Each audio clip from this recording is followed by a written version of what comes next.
Hey, everyone, welcome back to Horse Patterns.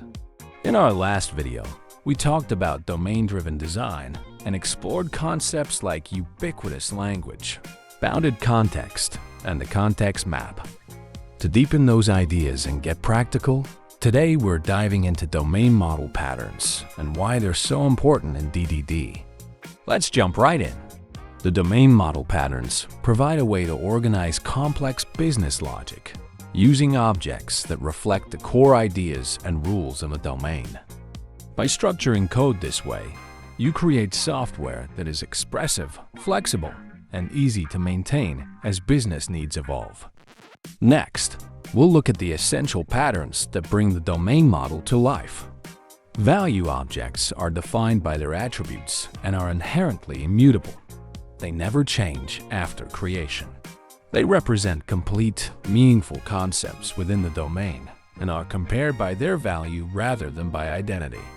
Value objects are used to quantify, measure, or describe domain concepts, and when changes are needed, they are simply replaced with new instances. Let's take a look at an example of a value object in our domain model.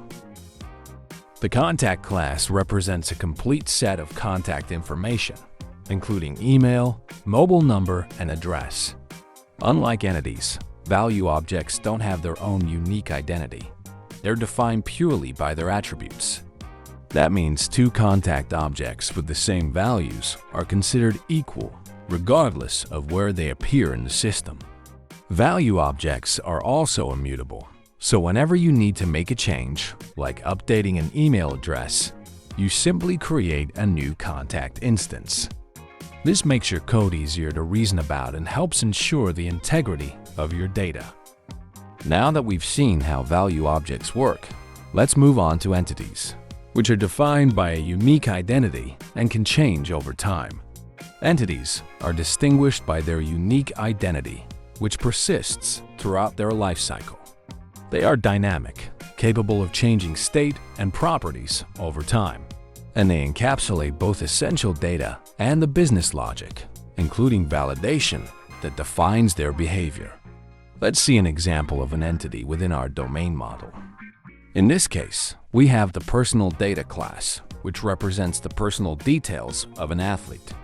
Unlike a value object, an entity is defined by its unique identity, in this case, the citizen ID. The personal data entity also contains mutable properties, such as name, age, and contact information, which can change over time as needed. By encapsulating both data and behavior, like updating an email address, the personal data entity ensures that all changes follow the business rules, and each instance remains consistent throughout its life cycle. This unique identity is what allows us to track and manage each individual's personal data across the system.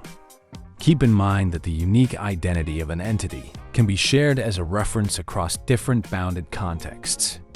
Each context, however, defines and manages its own attributes and behaviors for that entity.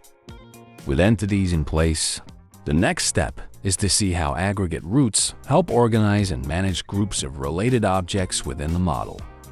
An aggregate is a grouping of related objects that forms a logical unit within the domain model. It defines a strict boundary inside which all business rules and consistency guarantees are enforced. Any change to the objects within this boundary happens together, ensuring the integrity and validity of the entire group as a whole. The aggregate root is the main gateway to an aggregate. It uniquely identifies the group and acts as the only entry point for making updates or operations, ensuring consistency and protecting the integrity of everything inside the aggregate. Here, we have an athlete class, which represents the main entry point to our aggregate. The athlete object is uniquely identified by its ID and encapsulates all related information, like personal data and category. All business logic and rules, such as assigning a category based on age or updating personal data, are enforced inside this class, making sure our aggregate always remains valid and consistent. Whenever we want to create or update an athlete, we interact with the athlete aggregate root ensuring that the entire group of related objects is protected by a clear boundary. With the aggregate root ensuring the integrity of your aggregates, the next step is to manage how these groups are created, stored, retrieved, and how business logic operates across them. That's where repositories, domain services, and factory patterns come into play, each playing a unique role in supporting and maintaining your domain model. In this section, we'll go over a quick summary of each of these patterns and see how they work together to keep your domain model clean, organized, and powerful. A repository provides controlled access to aggregates, acting as an interface between the domain model and data storage. It handles retrieving, saving, and searching for aggregates while keeping persistence concerns separate from domain logic. A domain service organizes business logic that doesn't fit within a single entity or value object. It typically coordinates stateless operations across different parts of the domain model. A factory encapsulates the logic for creating complex entities or aggregates.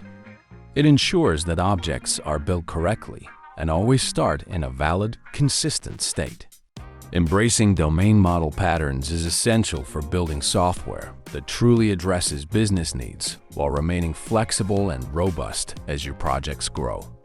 By understanding and applying these patterns, you lay a strong foundation for long-term success, making your codebase easier to maintain, extend, and adapt to change.